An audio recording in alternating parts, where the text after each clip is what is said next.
Saludos, amigas, amigos de este espacio en Contexto Global. Hoy, como de costumbre, tenemos un invitado de lujo, Manuel Jerez, un abogado, politólogo, experto en temas internacionales. Nos va a acompañar hoy con el fin de conocer sobre las problemáticas que hoy afectan al mundo. Me acompañan, como siempre, Algenis y nuestra distinguida, la ingeniera Débora. Cuéntenme, ¿cómo va todo? ¿Cómo va el mundo? Antes de eso, me gustaría darle la bienvenida a nuestro invitado, Jerez. ¿Cómo te sientes? Saludos, bienvenido. Muy bien, gracias. Muy complacido por la invitación. Gracias a ustedes, Débora, Argenis, a ti, Caraballo, por este conversatorio que vamos a tener. Así es, así es. Estábamos comentando antes de iniciar, que el mundo está muy dinámico. Sí. Y sobre todo porque encabeza la política norteamericana, que es el presidente Donald Trump. Vimos que el martes, si preciso, martes o miércoles, estuvo en su discurso de la Unión. El discurso de la Unión. Con muchas noticias ricas para analizarla. Primero, su queja de él con relación a la sentencia del Tribunal Supremo, y también vimos cómo él plantea la nueva versión de relaciones que van a tener con Cuba. ¿Cómo le parece a ustedes eso? ¿Qué hay con Cuba? Que ahora han cambiado la seña. Parece que ya no serán tan hostiles con Cuba. Sí, todo parece indicar que ya hay negociaciones. Se están dando ciertas negociaciones porque uno de los objetivos de Venezuela era debilitar a Cuba.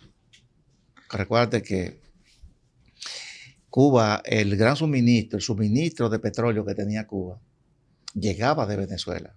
Había una parte reducida que iba como ayuda mexicana, pero el volumen más grande llegaba de Venezuela.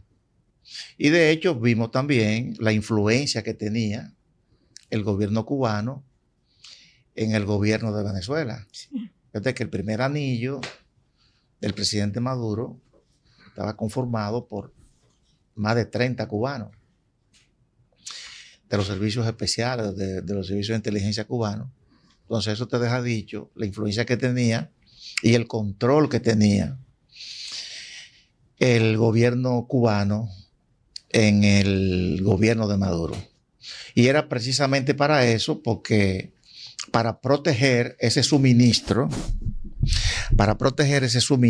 ese flujo continuo de petróleo.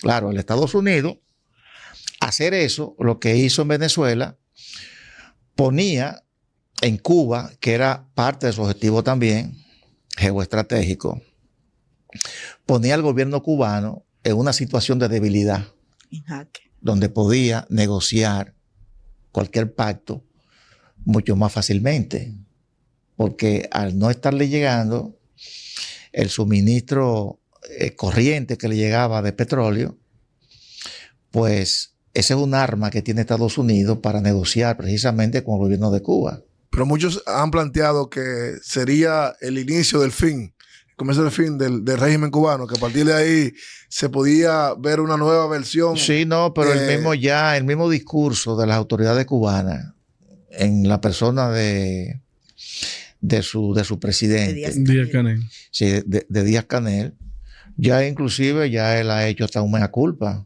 Ha dicho que hay asuntos que hay que mejorarlo, y eso es cierto, eso es evidente. Entiendo que los cubanos, que siempre se adelantan un poco, no van a permitir, porque es una política. Y con la forma en que se maneja el presidente norteamericano, que es un presidente totalmente disruptivo en lo que tiene que ver tanto, no solamente en el orden internacional, sino en el orden interno.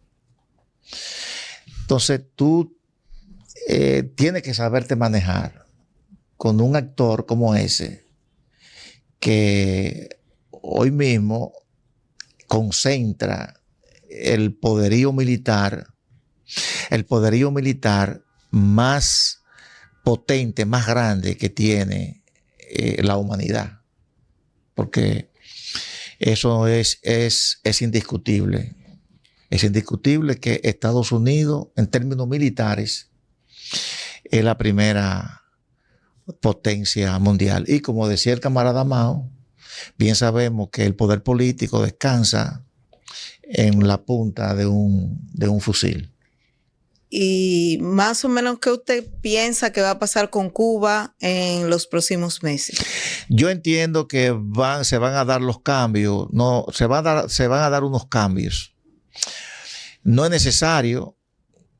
Entiendo que ya las negociaciones han estado adelantadas por el mismo discurso o la falta de discurso hacia la isla. Tal como ustedes saben, el mismo Trump dejó eso en manos de su secretario de Estado. Cubano, Sí, de raíces cubanas. De origen cubano. Y no ha habido queja en cuanto a eso. Parece que ya se está llegando a un acuerdo en los términos, señores, que lo quiere los Estados Unidos de hoy. Fíjense que se produjo esa invasión en Venezuela y en ningún momento nosotros hemos oído a los gobernantes norteamericanos decir que ellos van en pos de restaurar la democracia en ese país. Ahí no se ha hablado de democracia, no se ha hablado de nada de eso. O sea, lo primero que hacían los Estados Unidos antes de penetrar en un país extranjero mediante sus diferentes mecanismos, y más cuando era una invasión así directa como se hizo ahora, era siempre poner como escudo, como estandarte, que iban en defensa de la democracia y para salvar vida humana. Inclusive, ustedes recordarán la invasión a Irak, en pos de qué fue que se hizo.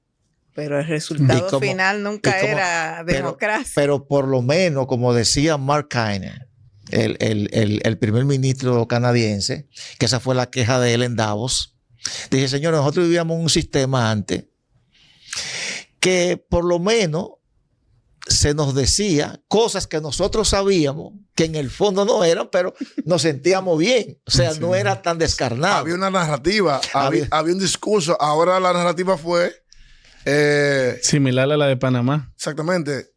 Planteaban un cartel. Sí, exacto. Cartel de los soles. Sí. Una forma como un argumento para poder hacer la irrupción. Unos dicen irrupción, otros dicen la invasión, otros dicen hasta una operación especial. Operación especial. Pero no, Trump dijo categóricamente el día de la invasión a Venezuela, que ellos lo que les interesaba de Venezuela era el petróleo. Sí, aunque Marco Rubio hoy dijo que se vislumbra en un futuro no lejano un proceso democrático en Venezuela. Es decir, que sí, ellos, desde mi punto de vista, ya tienen control, han asumido una serie de poder con relación al tema del petróleo, con relación, estuvo allá hace un buen tiempo el jefe de guerra. O sea, han ido generando como un empoderamiento. Ya dice, bueno, dentro de su óptica, de aquí a un tiempo nosotros ya tenemos control y entonces después permitimos elecciones. Pero mientras no tengamos el control, no hay elecciones. Eso es lo que él quiso dejar dicho. No sé si ustedes interpretan esa parte. Incluso con el tema del petróleo, muchos venezolanos dicen, todos querían el petróleo. O sea, Irán, cualquiera que fuera quería el petróleo. Irán quería el petróleo, China quería el petróleo. Lo que los venezolanos, vamos a decir, eligieron en cierta forma, porque están recibiendo el apoyo de Estados Unidos, a quién se lo vamos a dar. Que si se llevan a Maduro, que Estados Unidos coge el petróleo. Parece que entonces Donald Trump viene siendo el más sincero de todas las Claro. Sí, sí, o sea, ya las formas, sí, ya no se respetan las formas. Sí, no sé. Ya eso es abiertamente que se expresa así descarnadamente. Y él lo dijo, sí, claro que sí, que lo que le interesaba. Nunca yo he oído que le interesa implementar establecer allí en ese país un régimen democrático que respete los derechos humanos, que era lo primero que los Estados Unidos siempre desde que se volcaron hacia afuera, ¿verdad?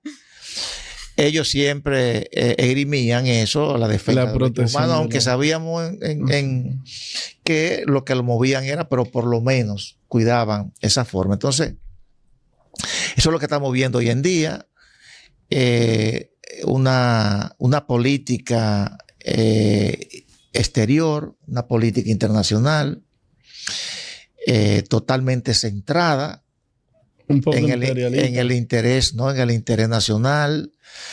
Ya el asunto de los valores,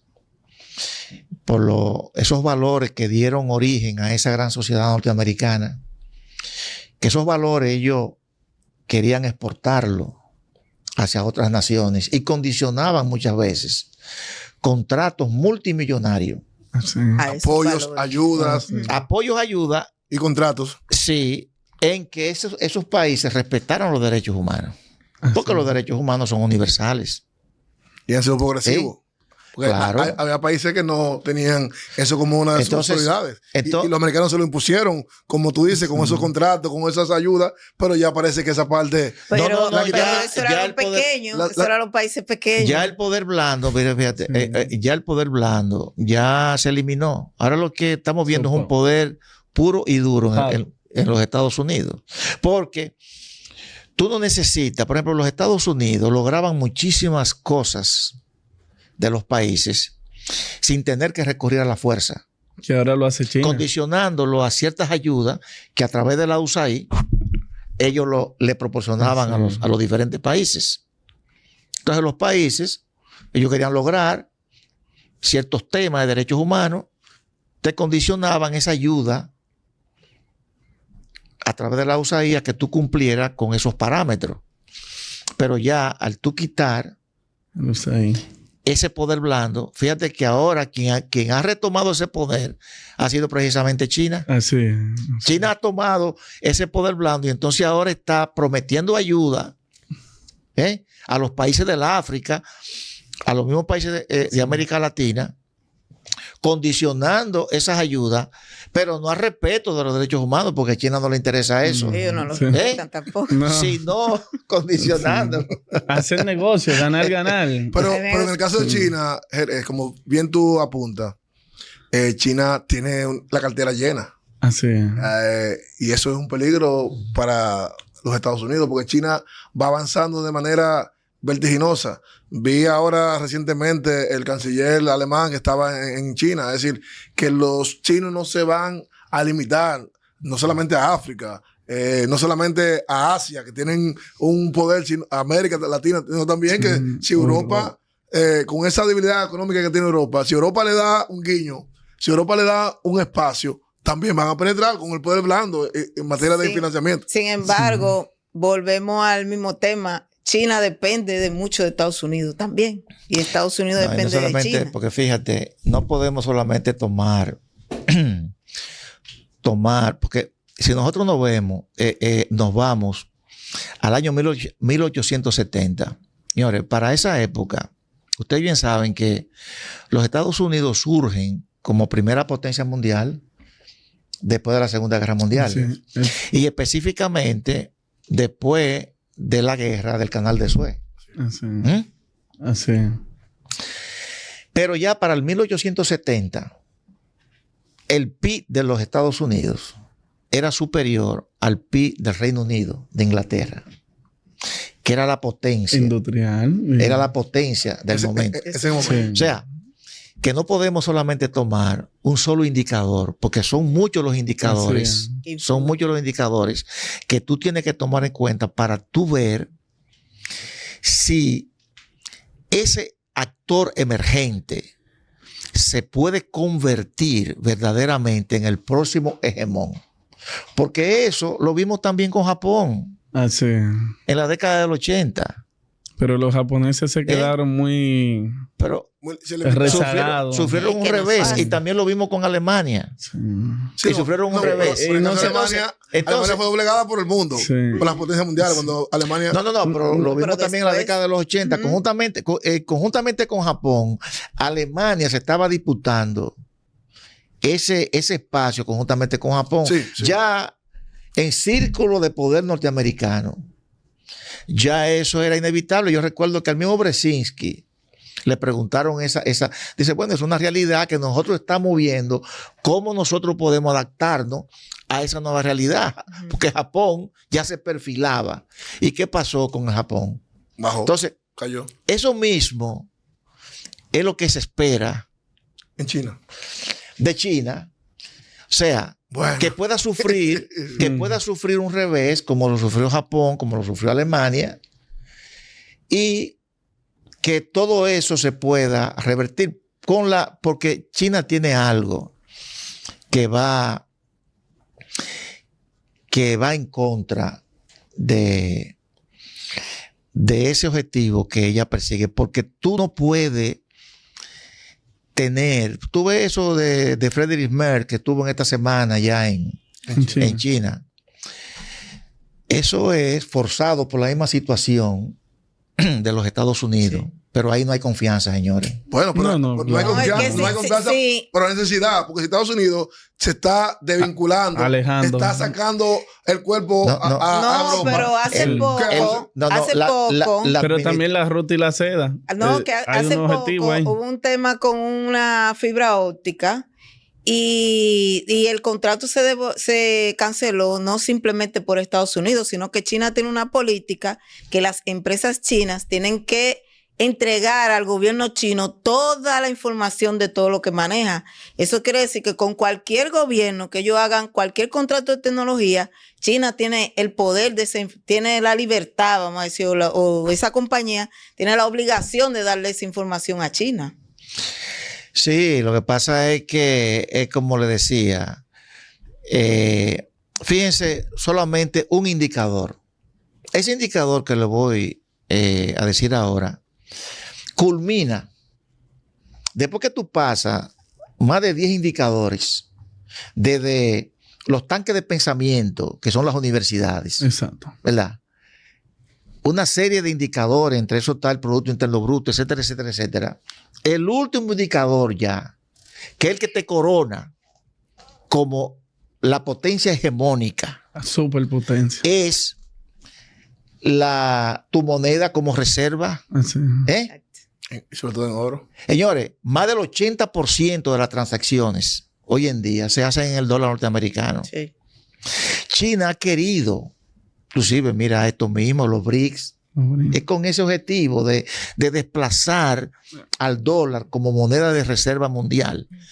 Pero señores, es la confianza, no hay confianza. ¿Cómo tú vas a invertir en un sistema, en un país donde no hay previsibilidad, donde una decisión de un gobernante te echa para atrás? No, en Estados Unidos por lo menos tenemos, señores, Congreso, un Estado de Derecho. Un contrapeso como la Supremo. Fíjate ahora mismo. Que le dio otro negativo. Eso sí. Esos aranceles lo van. Eso te indica a ti que hay instituciones donde tú puedes acudir. Pero y si tú haces una inversión allí y tú le caes al gobernante de turno allí, sea porque le llevaron una información equivocada y tú tienes una inversión allí y toma una decisión en contra tuya, ¿ante quién tú recurres para que te proteja los derechos? El gobierno es dueño de todo. Entonces, ¿quién te invierte a ti un centavo? O sea, ¿quién te compra a ti para tener tu moneda en banco y en bóveda cuando no hay confianza? Bueno, podríamos entonces, en ese caso, decir que China tiene esa debilidad, pero viendo Estados Unidos, que internamente Donald Trump no ha podido convencer, y al contrario, los números, las encuestas y las elecciones extraordinarias que se han estado desarrollando indican que sus paisanos, sus coterráneos, no están creyendo en su política internacional, ni nacional ni siquiera, porque las encuestas, la valoración que tiene Donald Trump hoy Y reitero, las elecciones que se han hecho de manera extraordinaria han mostrado un rechazo a esa política expansionista y si se quiere, de imposición. Entonces, ¿dónde podemos entonces corregir esa parte? Por un lado, China tiene esa situación, pero entonces Estados Unidos no tiene una estabilidad de punto de vista interna. Lo que pasa es que en los Estados Unidos el sistema permite la alternancia. Sí. Mientras Estados Unidos puede tener un nuevo gobernante dentro de 2 años. No sucede lo mismo en China. No. Entonces, yo recuerdo cuando Biden, que sustituyó a Trump, cuando fue a Europa, le dijo a los europeos, we are back, estamos de regreso. Estamos de regreso. Por la relación turbulenta que tuvo Trump con los europeos. Y uno de ellos le dijo, ¿pero por cuánto tiempo? Por 4.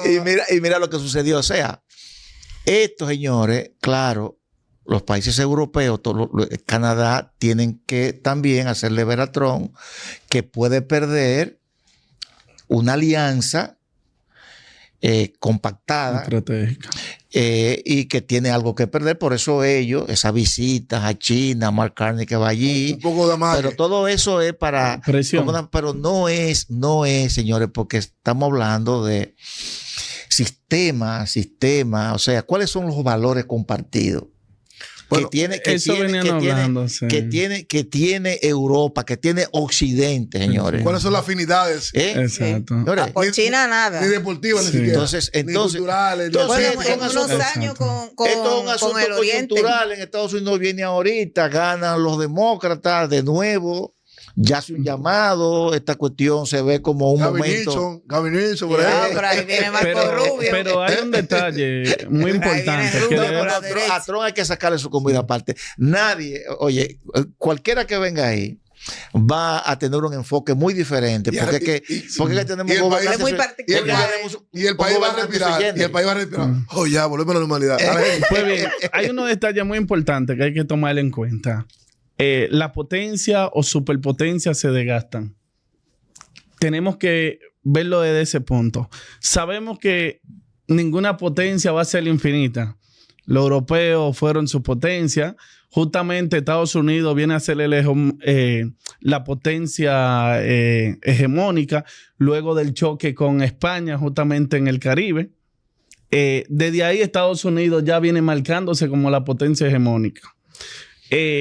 Mencionamos el caso de Japón también. Japón como imperio también venía avanzando, pero justamente tuvo un choque en el Pacífico con Estados Unidos.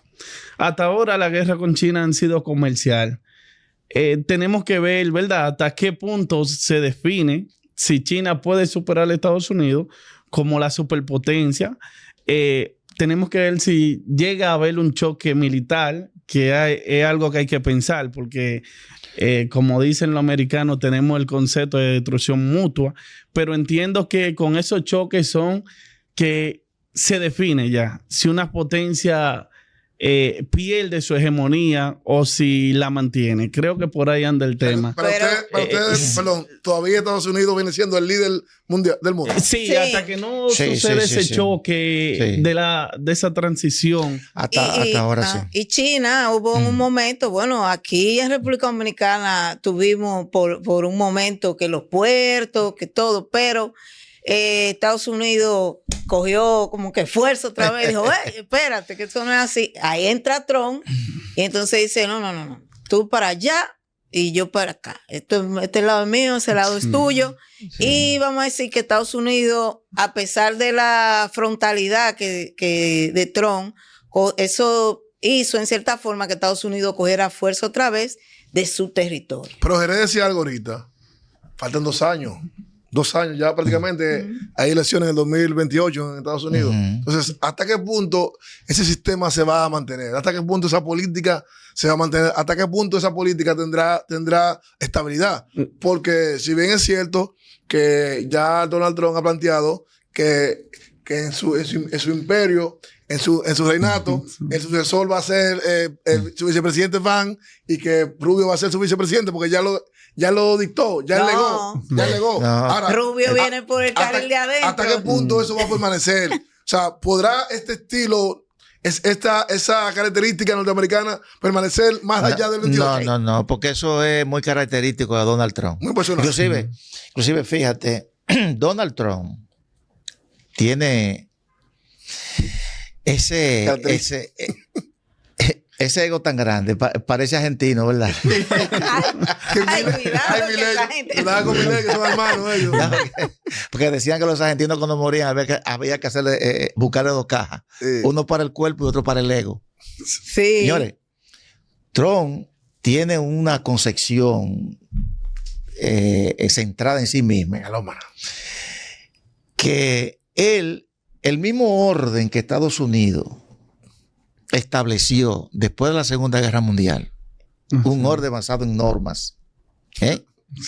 Ese orden, él lo ha desconocido. Así. Pero él lo ha desconocido porque él quiere dejar establecido algo, que la historia lo recoja, que fue él. ¿Qué fue? Que ese es el sistema, ese es el orden establecido por Trump. Eso es, de eso se trata. Pero fíjate que las Naciones Unidas fueron creadas para defender, establecer la paz y la seguridad internacionales. ¿Y qué es lo que él dice? Que él ha logrado detener más guerra y más conflictos. Más guerra que la que ha detenido Naciones Unidas. Las Naciones Unidas. ¿Qué significa eso, señores? Inclusive, él mismo se creó, y ustedes lo saben, creó un foro. Sí. Y su compañita también para hacer de la paz. De la paz. Y también ha creado un foro de áulicos o de amigos. Señores, es lo que está sustituyendo las Naciones Unidas. El multilateralismo, el sistema creado por los Estados Unidos y que hizo a Estados Unidos verdaderamente grande. Así. Él lo está sustituyendo o pretende por su persona. Ya no es que yo, como potencia hegemónica, use esos mecanismos para establecer un sinnúmero de normativas que al fin y al cabo me benefician a mí como potencia. No. Cuando se le pregunta a él que si él va a respetar el derecho internacional, es lo que dice: no, yo no me guío por el derecho internacional. Yo me guío por lo que dicta mi intuición en un momento dado. Sí. Señores, pero es un asunto. Ya con eso ya es evidente que hay un desconocimiento del orden establecido post Segunda Guerra Mundial. Sin embargo, yo no sé si ustedes se han fijado que últimamente, vamos a decir como de noviembre para acá, él ha actuado que arma vamos a decir, el problema, y cuando la cosa se está saliendo de control, manda a Marco Rubio. O manda al de guerra. Sí. Y fíjense que él no ha ido a Venezuela, ni él ha hablado, vamos a decir, como que tan directamente de Venezuela. Él manda gente para allá. Cuando él siente que como que la cosa se le está saliendo de control, él manda a alguien que es un poco más diplomático, y fíjense cómo la cosa va bajando. Ahora, ustedes saben qué es lo que Trump se ha convencido.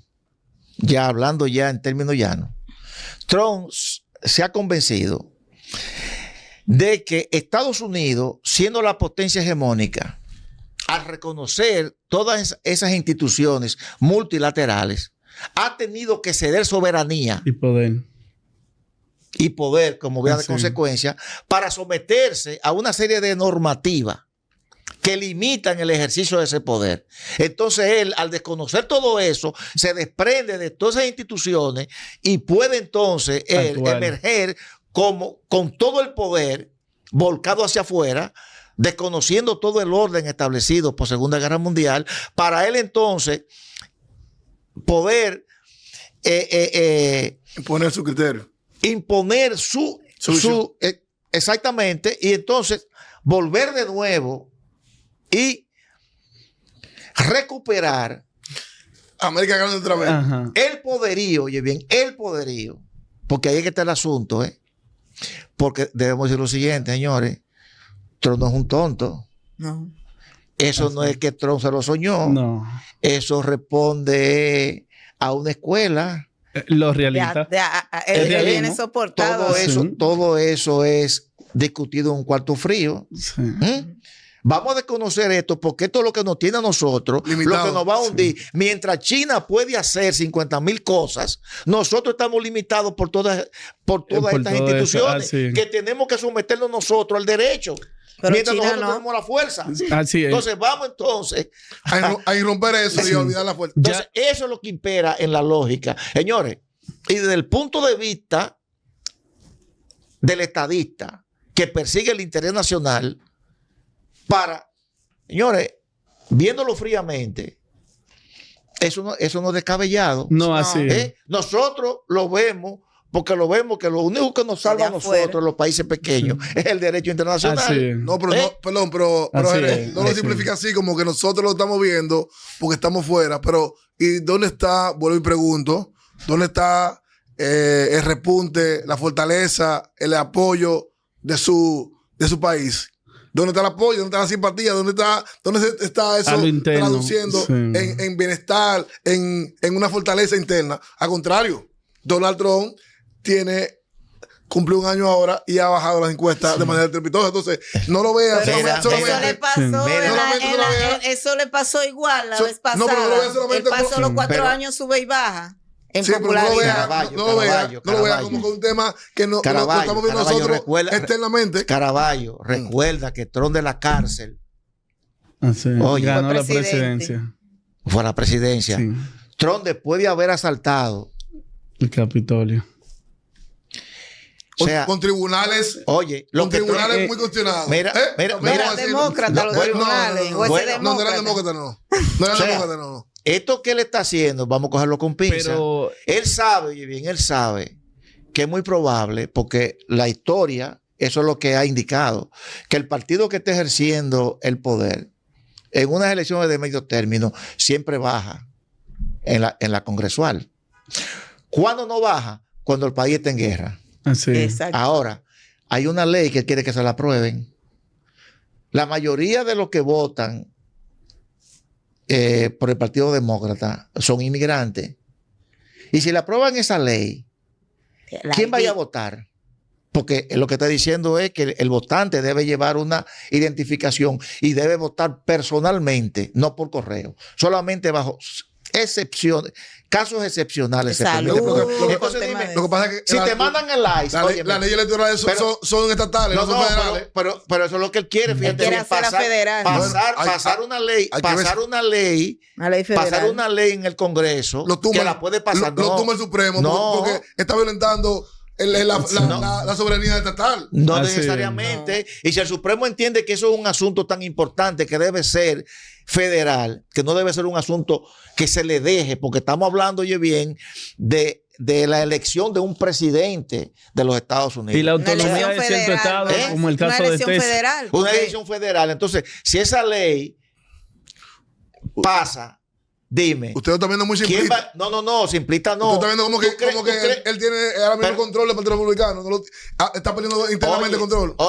Pero él ganó ahora, que podía meterse en Venezuela. Pero ya esa es una ley. Y votaron los demócratas por aprobarlo. También por ir a México y los demócratas lo apoyaron. ¿Y qué pasó en las elecciones extraordinarias en Virginia y en Nueva Jersey? ¿Qué pasó? Sí, pero que es normal. Los americanos. Pero yo lo que quiero decirte, Caraballo, es, fíjate, que si se aprueba esa ley, ¿qué inmigrante, qué hijo de inmigrante, aunque esté legal, teniendo allí el ICE diseminado, que va a chequear, que va a chequear a todos los que van a votar, pecharle mano cuando tengan un perfil determinado? ¿Tú crees que esa gente se van a sentir motivados a votar por el Partido Demócrata? Pero ahí peligra la democracia. Pero ¿y qué tiene? No, porque son los ciudadanos los que buscan resultados. Eso de democracia a Trump no le preocupa. Bueno, aquí no votan los residentes. Lo que dice es, si aquí nosotros votan los hacemos ciudadanos. esto, van a dejar de votar por el Partido Demócrata X cantidad, y con esa cantidad que voten, que los de nosotros vayan, que son... Pero así como él lo analiza, lo analizan los demócratas. Pero es que aquí un residente no vota. Sí, tú estás poniendo, es un ciudadano. o sea, tú estás poniendo primero, ya la aprobó. Segundo, que todos los que no votan van a ser demócratas. Y tercero, que los republicanos están contentos todos con él. O sea, usted lo está planteando como un hecho consumado. Y como algo tan simple, tan fácil, que ya él tiene todo consigo. Eso es lo que usted está planteando. Bueno, pero es que eso es lo que se está viendo. Tan simple. Eso es lo que se está viendo. Ya él ha tenido muchos reveses. Él tiene los mecanismos, te estoy diciendo, fíjate, tiene los mecanismos para aprobar esa ley en el Congreso. Vamos a ver si pasa ahora, que está el detalle. Ese es el detalle. Óyeme, si los mismos republicanos, que hay muchos que no están con su política, interna ni externa, callan y dan la callada por respuesta. Porque esto que sucedió con la Suprema, eso no era la Suprema que tenía que meterse en eso.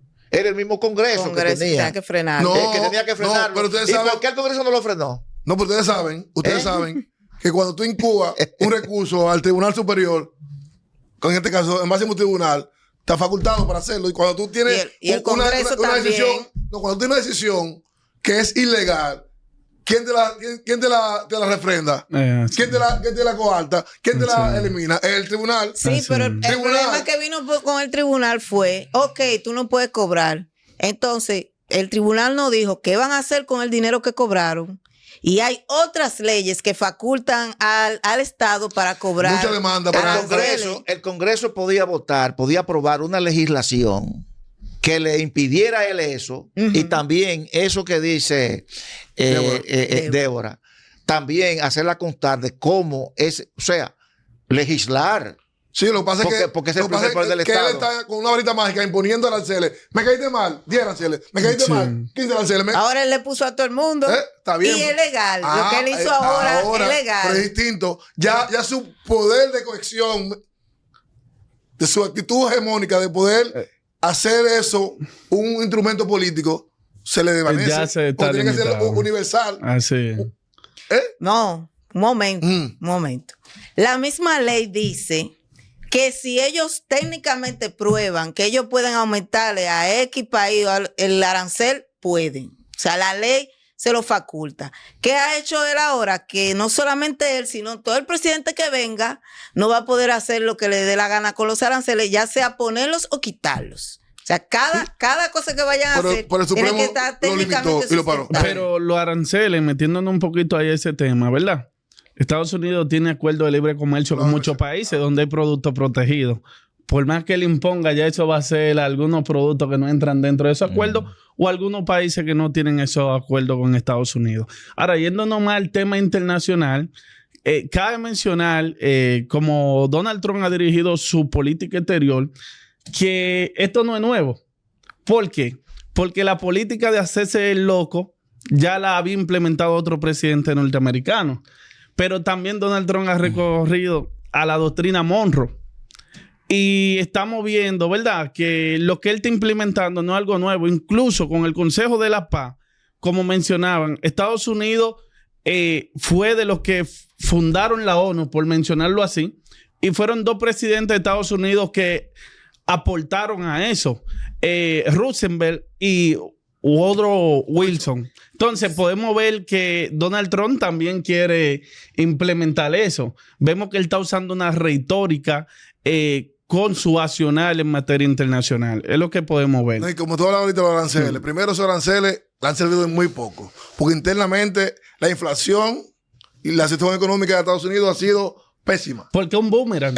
Pero él dice que ha entrado más millones y millones y millones. Pero ustedes pueden ver que en materia económica la gente se está quejando de mucho más. Es un boomerang porque la economía de Estados Unidos decreció este año. Sí. Y eso afectó a República Dominicana y afectó a Caribe y afectó a América. Entonces, él está cogiendo el comercio.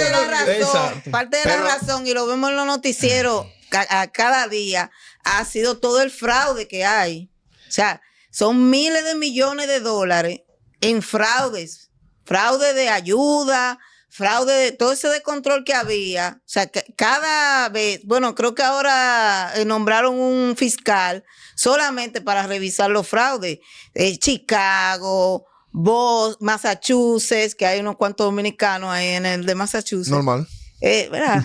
California, o sea, el mismo gobierno americano, no necesariamente Trump, ha detectado que ha habido una estafa enorme a nivel de ayuda y eso afecta a la economía. Yo trabajo, por ejemplo, allá el que trabaja no recibe ayuda. El que trabaja no recibe ayuda. El que trabaja le paga al que recibe ayuda. Entonces, si se están robando la ayuda, el que trabaja va a tener que pagar más y recibir menos. Sí. Mira, Caraballo, para decirte algo. Tú sabes que los pueblos, las masas, son muy vulnerables. Entonces, fíjate que antes del discurso de Donald Trump estaba en picada. Después del discurso, hoy, aquí tengo la última encuesta. Uh-huh. ¿Tú sabes en cuánto está la aprobación de Trump? En un 50%. ¿Qué? 50, ¿De quién? Interactive, la que hace, de las empresas que hacen encuestas ya diario, ya hacen encuestas diario, Interactive Polls. Aprobación 50.8, desaprobación 47.6. Bueno, o sea, oye, no, pero usted me mandó una que tenía 33. La está presentando como algo. Mira la gente. Usted me mandó uno que tenía 33 antes del Estado de la Unión. Oye, pero ese efecto se va ahorita. En el fin de semana te meten el robo, se van a eso ahorita. Lo que te digo con esto es que no podemos decir que para las elecciones de medio término Trump está liquidado. No, señores. Cualquier asunto puede variar porque estamos con un presidente, con un candidato totalmente disruptivo, que conoce a su pueblo, que tiene un discurso que conecta, que te magnifica. Mira lo que él dice. Yo que tengo los datos, hasta yo dije, pero venga, ¿cómo es esto? Dice que han entrado millones y millones y que tenemos ahora tanto dinero que... Lo que pasa es que Trump conoce que la política es ciencia y también es arte. Y a veces él usa mucho el arte. Sí. No, y fíjese que llevó al militar que comandó la comisión sabiendo que los americanos son muy respetuosos de sus militares. Claro, todo eso es fríamente calculado. Eso es parte del arte. Claro. El arte. Pero veremos, porque yo tomo como referencia las elecciones extraordinarias y las últimas encuestas en estados tradicionalmente republicanos, como Texas, entre otros, que los números hoy no están rojos, ¿no? Señores, tú sabes que Trump hizo aquí en estas elecciones presidenciales lo que nadie había hecho. Después de pasar, señor, ese historial de él, todo eso, ganar todos los estados péndulos, todo. Así es, los 7 estados. Bueno. Entonces, señores, con un candidato así, pero no se puede confiar. nadie puede cantar victoria. no va a ser candidato. cantemos victoria. Es el problema que él no va a ser candidato. Bueno, sí, no. pero fíjense que ahora en el discurso del Estado de la Unión, él le dio una palmadita a Marco Rubio. sí, pero Como diciendo el mejor secretario Bueno, que lo ha que pasado pasa por es- aquí. No, después del revés que Trump tuvo en el Congreso, porque yo estaba esperando esa decisión de los aranceles. Yo dije sí, la Suprema Corte de Justicia norteamericana dice que sí, que él tiene razón en eso, sabiendo nosotros que todo lo que tiene que ver con aranceles, es un con tema, impuestos, es un tema de Congreso. es un tema del Congreso. Inclusive la misma revolución norteamericana y la misma independencia norteamericana Por tuvo Congreso. que ver con un problema de aranceles, Sí. de un Sí. impuesto al té. El tiempo del Ah, sí. el dispare.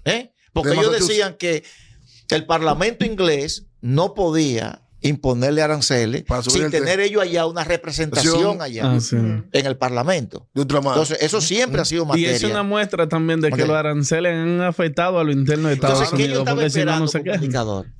Que si esta Suprema, fíjense que fue votación 6-3, 3 Sí. republicanos, por cierto. si esta Suprema, señores, hubiese dicho que sí, que Trump tenía razón en materia de aranceles, pues eso a mí me terminaba de convencer de que él iba a someter su asunto de la repostulación y muy seguro que iba a tener ganancia de causa antes de las elecciones del 28. Porque ¿qué es lo que se estableció hasta ahora? Que es consecutivo. La vigencia es más segunda. Sí. tú dices. ¿Eh? No, pero Aunque la Constitución dice que son 2 periodos y nunca más. Esto tú lo dices, no es consecutivo, lo dice textualmente. Sí, no puede ejercer la presidencia 2 veces. Lo dice de manera textual la 22ª. Lo que pasa es que, como tú señalas, Jerez, si él hubiera tenido ganancia de causa con el Supremo, podía entonces incoar un recurso. Se lo acomoda, porque si se lo acomodaron con los aranceles. Es claro, Sí. que eso es evidente. Ya sabe que se no- lo podían acomodar con la otra. O sea, que por eso... Yo estaba esperando esa decisión. Bueno, por eso entonces- aquí lo acomodaron. Que por eso entonces, como dice Débora, Hay un candidato por ahí que que lo por eso dice acomodaron. Débora que ya él está entonces quizás cambiando su estrategia con relación a Marco Rubio, porque en principio él estaba supeditando a Rubio a un segundo plano con relación a Vance. Y decía, no, yo me gustaría que sea Vance y Rubio. Parece que, Vance nunca despegó. bueno, todavía falta tiempo. Ojalá sí, que sea Vance. Poco le queda. Pero vamos a ver si el origen latino de Rubio no afecta. No, yo creo que le ayuda en ese momento. No, porque Al contrario, no le Le afecta. beneficia. Si algún efecto puede tener Rubio es que, primero, ha sido muy firme con los postulados norteamericanos históricos. No, y que también tenemos el caso ahí de Barack Obama. Y para Obama, Sí. que también fue africano. Porque es que es un Sí. país de inmigrantes. Sí. Es un país de inmigrantes. Variando un poco el espectro, vamos ahora a unos espacios comerciales y volvemos en 2 minutos.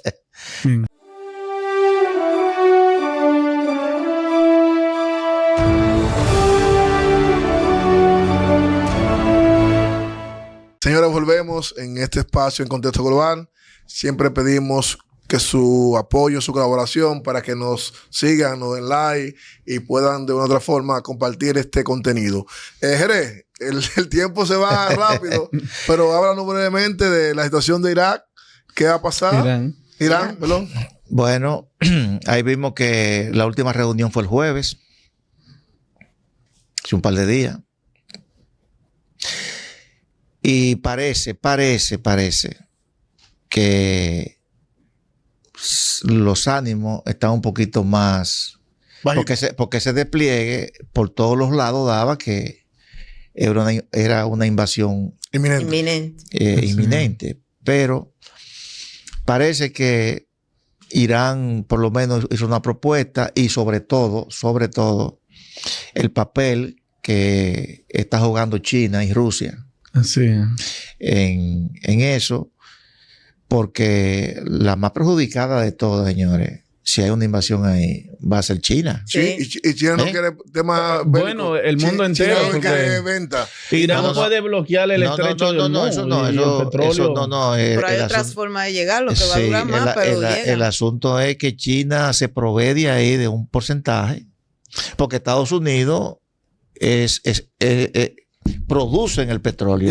Y tiene Venezuela. Y tienen Venezuela.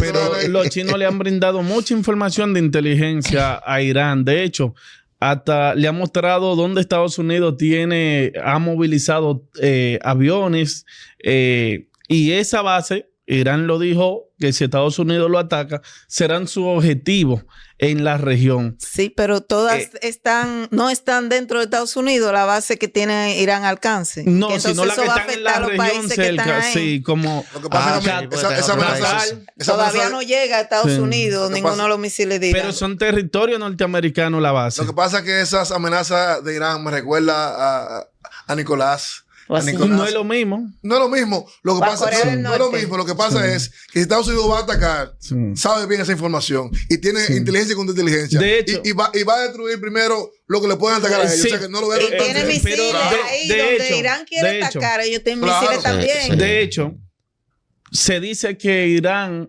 derrotó a Israel en el problemita que tuvieron de unos días porque el escudo de hierro pasaron misiles. Sí, y no le daban. No es 100%. Pero podía esquivar muchas cantidades. Sin embargo, Irán logró entrar unas cuantas importantes. Como 150 y entraron como 10. Sí. No obstante, China también suministró información porque Israel tenía gente del Mossad en Irán.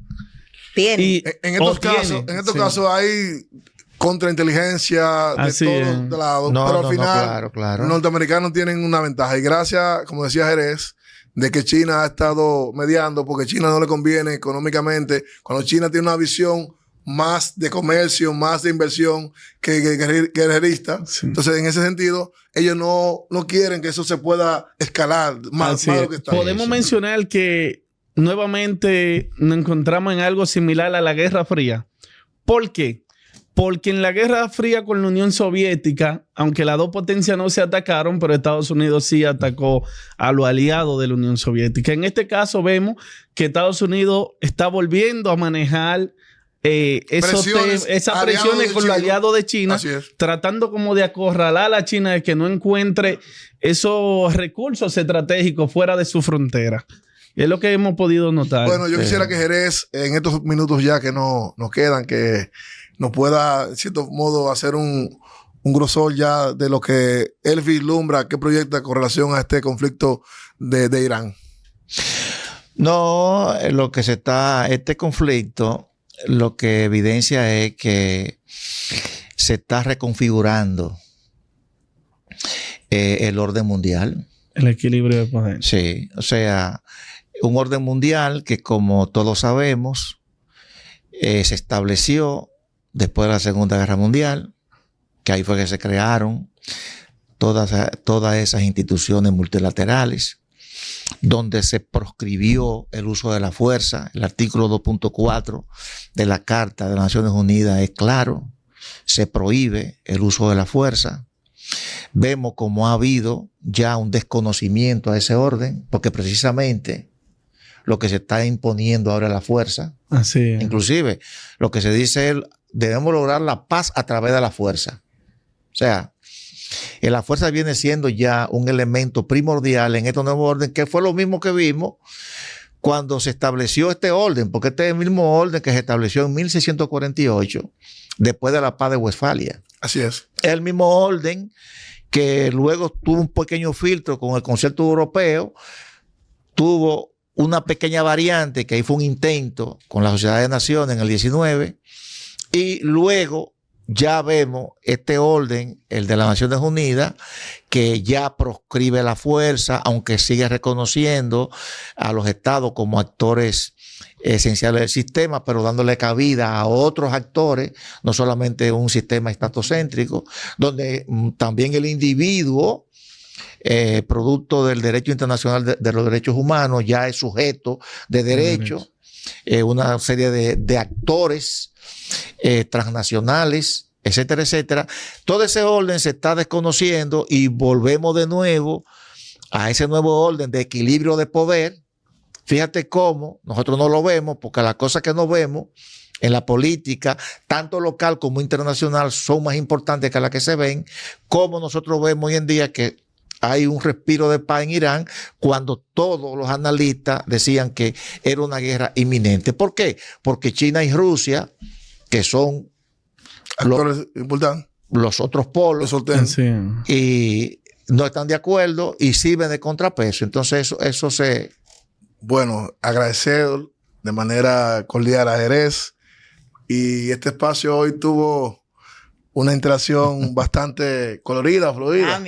Dinámica. O sea que Jerez, eso lo obliga a volver una vez más con nosotros. Agradecer a Jerez por este espacio, y estamos una vez más con ustedes en Contexto Global.